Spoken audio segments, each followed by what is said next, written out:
Okay. So what's up? It's your boy Harvey. And this is Kirk. Kirk, what up, y'all? And we got a special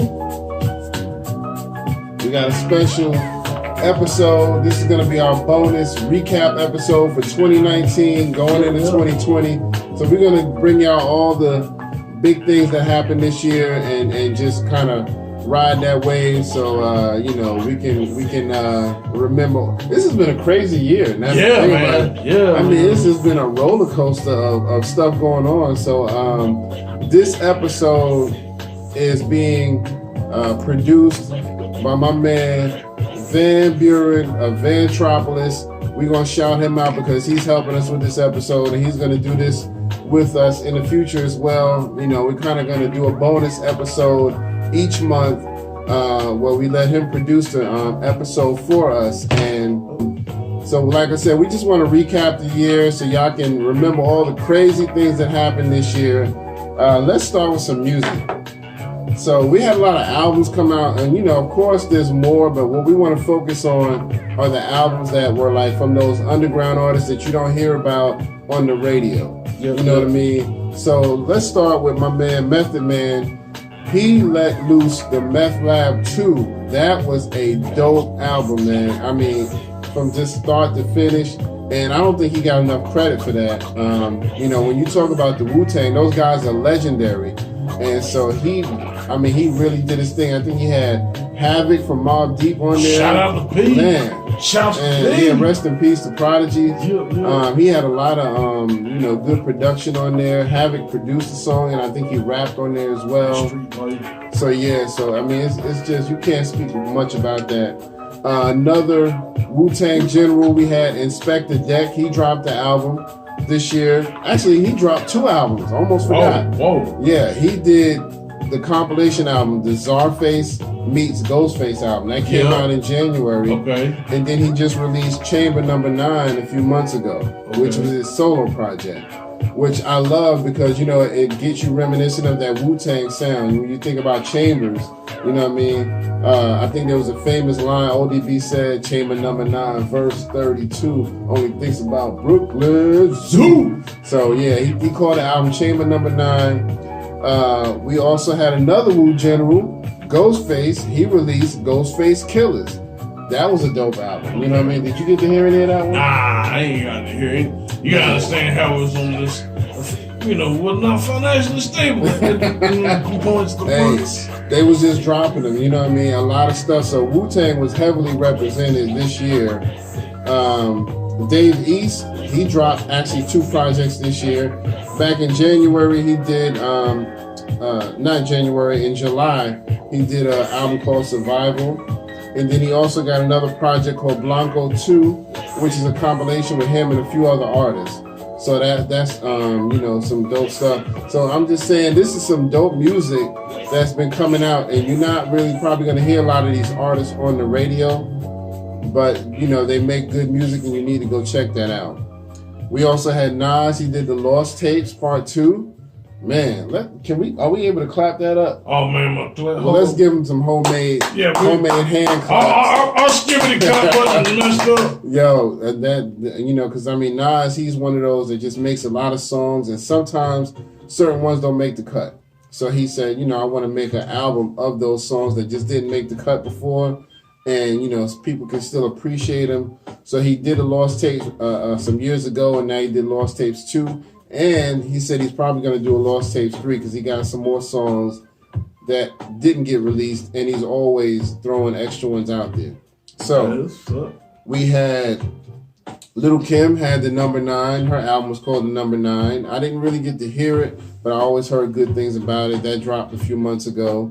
Rhapsody dropped the Eve album. We all know that did really good. She had a song with GZA from the Wu-Tang, another Wu-Tang general. We had KRS-One just dropped the Streetlight album last month, so that was dope. I did hear a lot of that. Kanye dropped Jesus is King back in October. That, people were saying that was really good. Some people didn't care for it, but some people were saying it's really good. I did hear it. I thought it had a couple of good songs on there, but overall it wasn't something that I would like replay a lot. And then he's also dropped another album just yesterday on Christmas called Jesus is Born.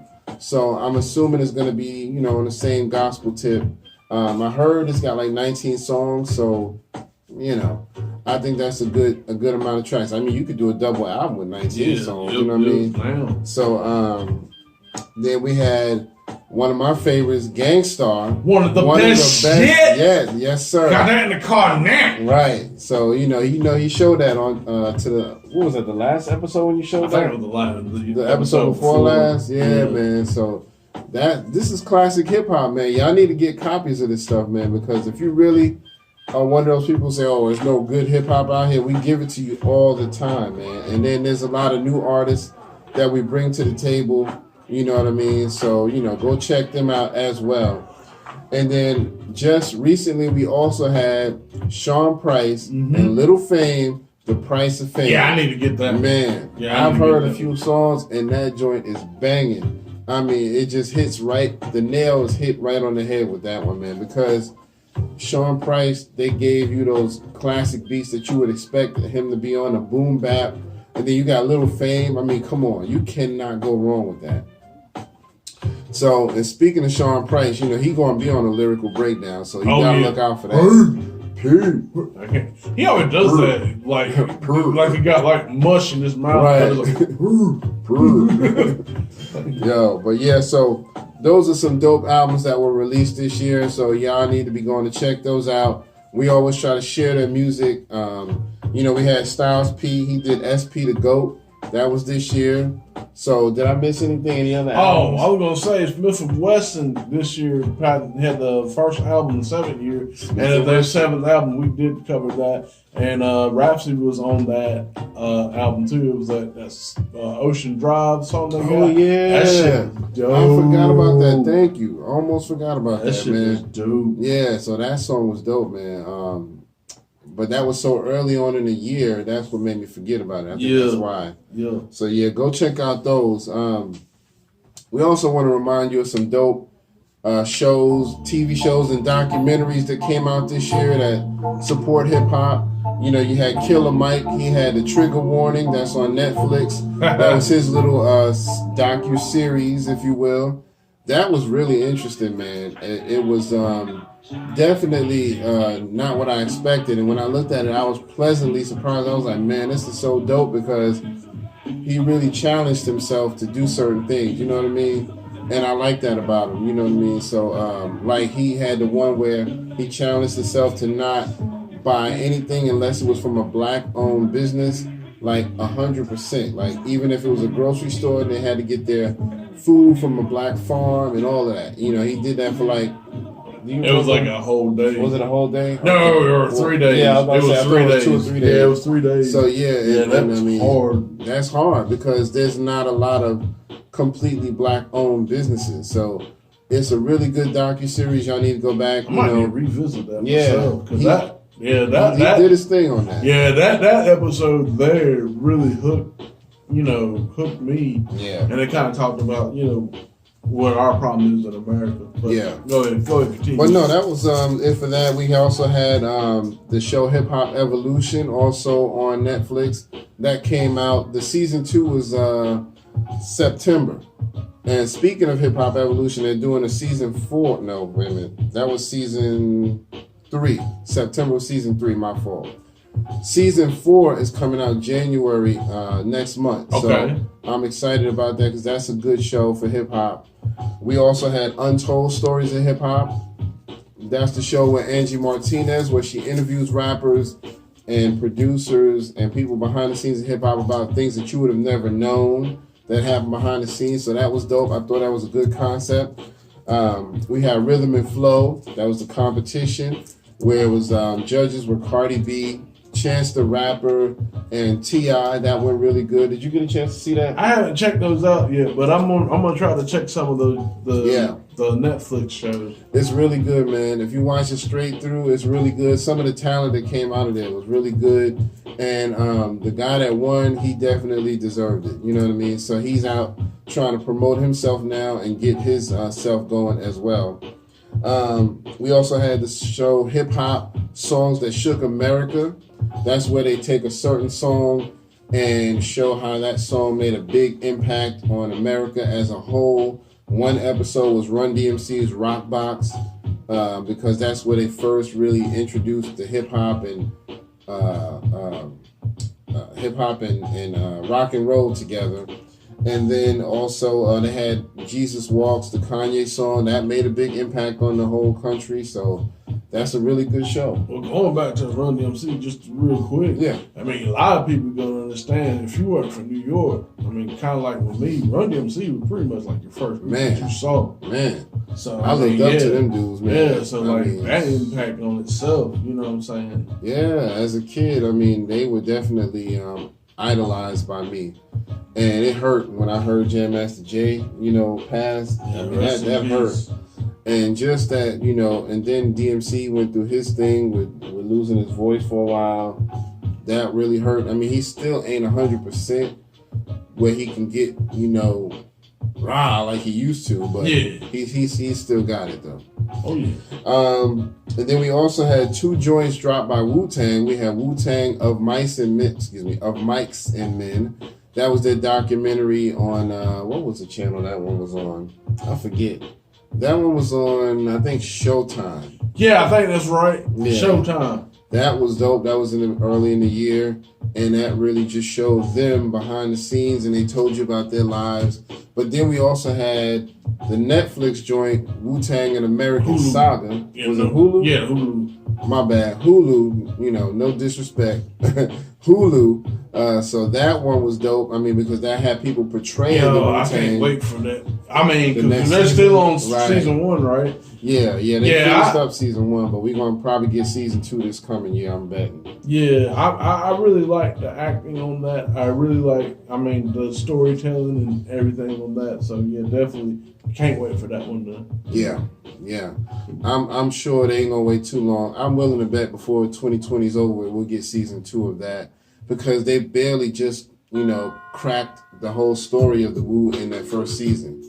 So, I'm excited. I mean, the guys, like you said, that are portraying the Wu-Tang, they're doing an excellent job. You know what I mean? My man is doing ODB.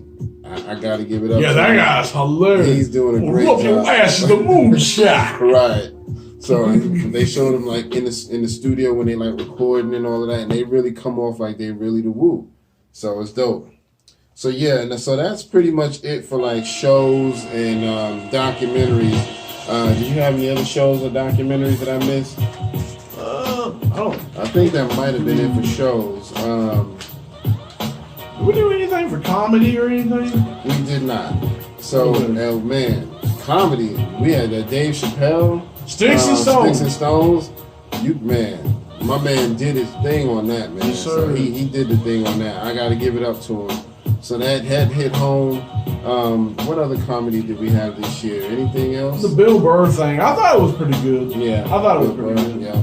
And, we had others. I'm trying to think who else. I think Mike Epps came out with one. But okay. I think nothing like that Dave Chappelle thing. Right. And it went against Rotten Tomatoes. Everybody was like, oh, that whole propaganda thing. Yeah. And he's like, you know what? Fuck y'all. Stick Right. where the sun don't shine. Hey, you can't be on eggshells and do comedy. Yeah. They make fun of everything. And even though this is not 2019, but next year in 2020, Eddie Murphy will be doing stand-up. Oh. So look out for that. Oh. Yes, sir. Oh, y'all think y'all got it bad now, Chappelle? Oh. Yeah. So I'm excited. I can't wait.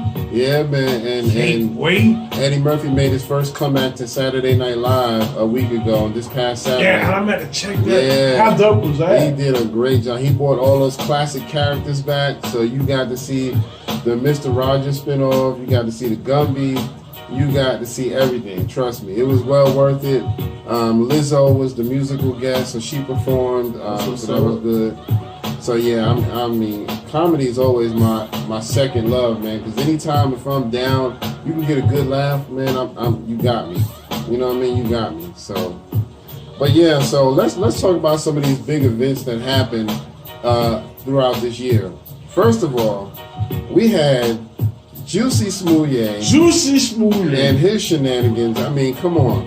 the dude had everybody hook, line, and sinker. Where we was all like, man, I can't believe somebody beat you up just because you're gay.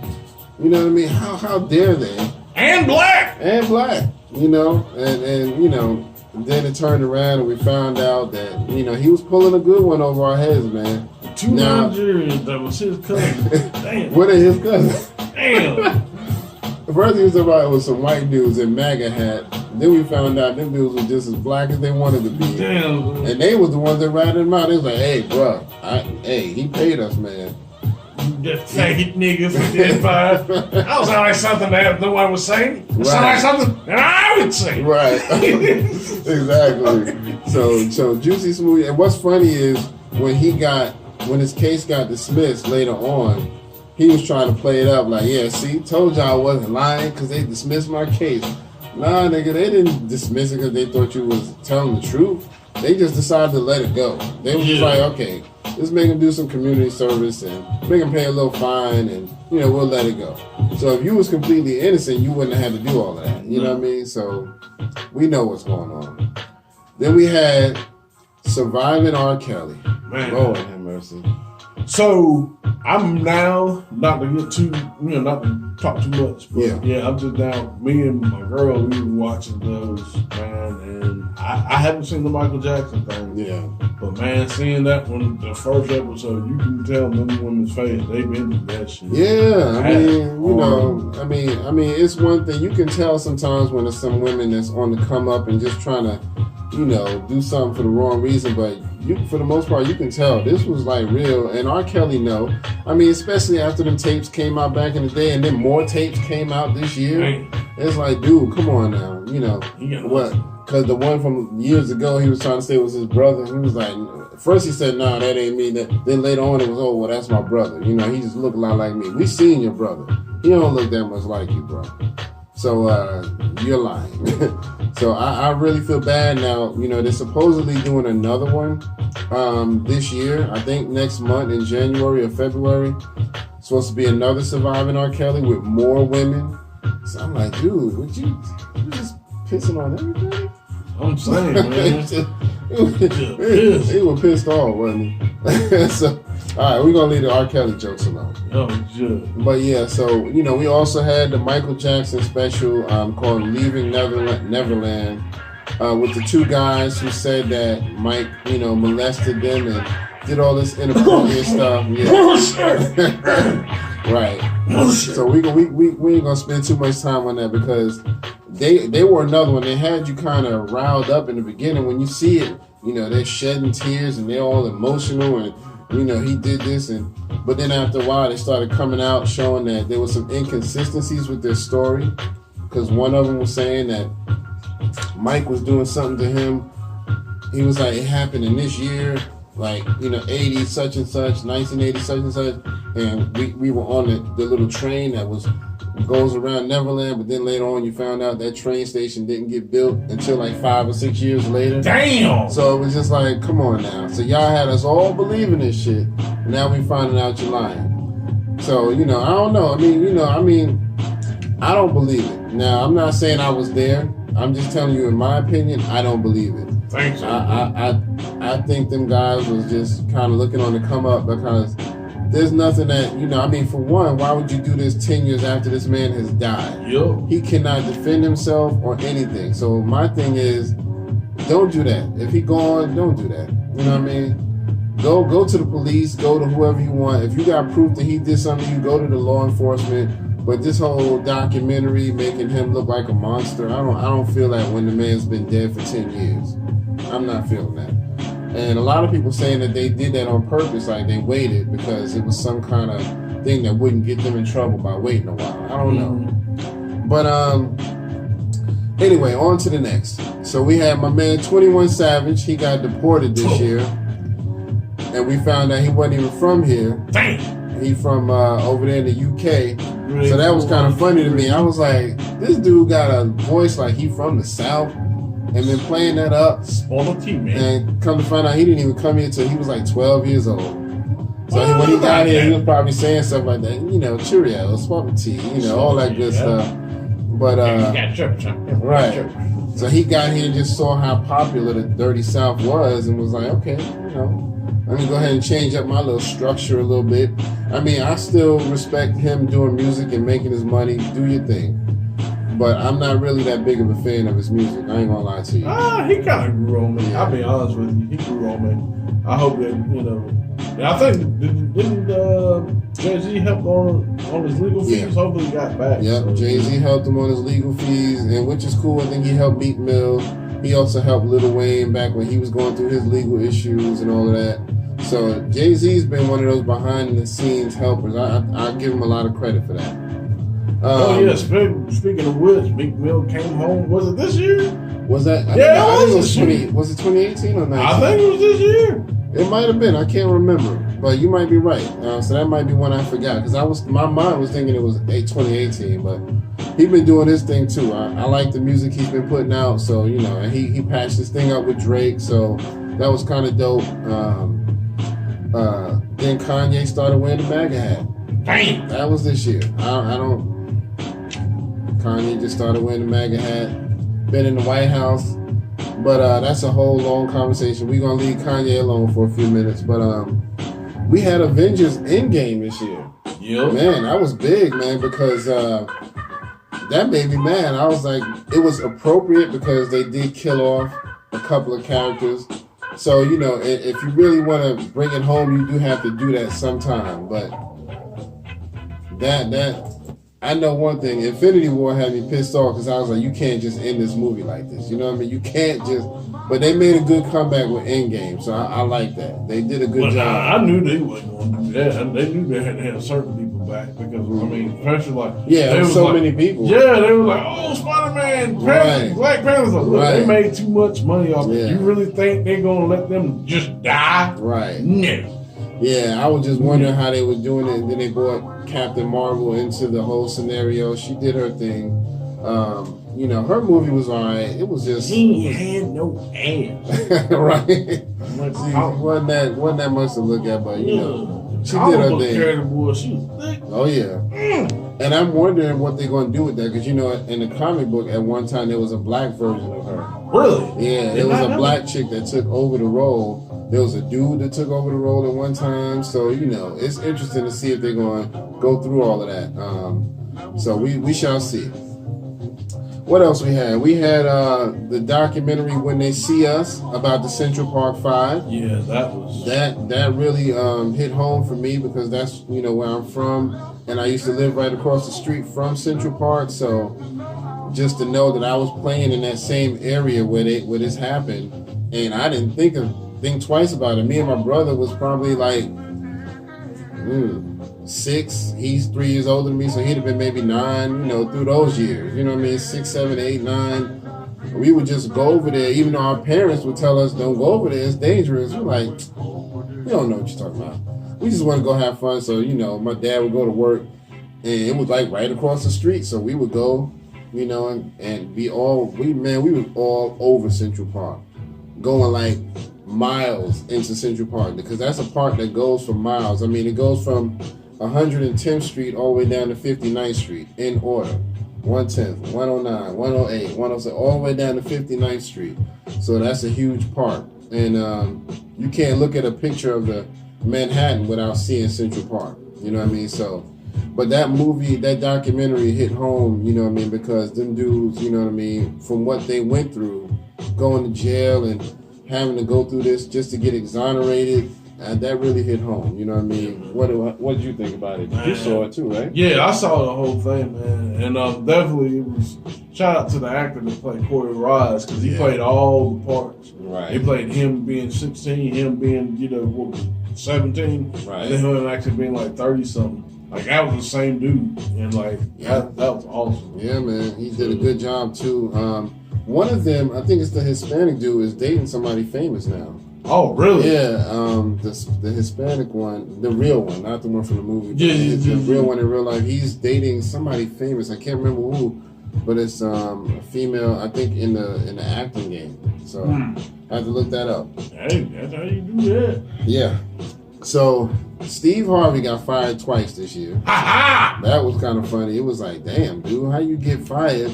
What they say on your day off? Dang, yo, Willie D was like clowning his ass, like, yeah, I guess he's gonna get them 8 hours straight. Right. No more talk. Right. My man had some words for him. The comedian Mark Curry just recently had words for him. Oh yeah, I did hear about that. Yeah, he said Steve Harvey actually stole some of his material, and I was like, "Damn." Thank you. So what's up with you and Steve, man? Ain't nothing with me. Well, Steve stole my material on his show, so I had a beef on that. On what show? When he was on his the bullshit talk show he had, and he did all my Halloween material one Halloween. I'm watching. Somebody called me and said, "Man, homeboy doing your material." So he did my whole Halloween run. And I know he didn't think of it. You know, this is true stuff that really happened to me. And so my thing is, you don't have to do that, homeboy. Yeah. So, you know, motherfucker, you made enough money, bitch ass. You know. Wow. I don't know if they really got real bad blood, but you know, he was like, you know, I'm being honest. You know, he took my bit. He said he did confront him at one time about it, but Steve was just like, I didn't know. And so he just said, I'm gonna leave it alone. But he said deep down, I don't believe he didn't know. You know what I mean? So, you know what I mean? Hey, Mark Curry with that dude. Yeah, he was hilarious, man. Yeah. His stand-up was hilarious. Oh yeah, his stand-up was great. King with Mr. Cooper was one of my favorite shows. Yeah, man. You know, I really like that, man. Everything. So, but